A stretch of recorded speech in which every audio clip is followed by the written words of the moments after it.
దేవదూతలంటే దేవుడికి ఇష్టం లేదు. మానవుడు అంటేనే ఇష్టం. మానవుని ఎందుకు తయారు చేసుకున్నాడంటే దేవదూతలు ఎట్లా కూడా ఆరాధించట్లేదు సరిగ్గా.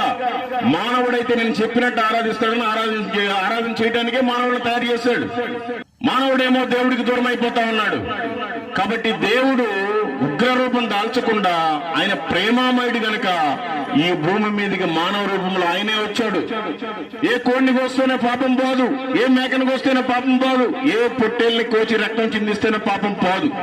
ఆ దేవాది దేవుడే పరిశుద్ధమైన గర్భము ద్వారా ఆయన కన్యక అయిన మరియా గర్భం ద్వారా ఈ భూమి మీద పుట్టాడు. 33.5 సంవత్సరాలు బ్రతికాడు. ఏది మనలాగా అబద్ధాలు ఆడుకుంటా కాదు, నిజాయితీగా బ్రతికాడు. మనలాగా బూతులు మాట్లాడుకుంటా కాదు, పద్ధతిగా బ్రతికాడు. మనలాగా సిగరెట్లు బీడీలు పొగాకు తింటా బ్రతకలా, చాలా ప్రవర్తన కలిగి బ్రతికాడు ఆయన.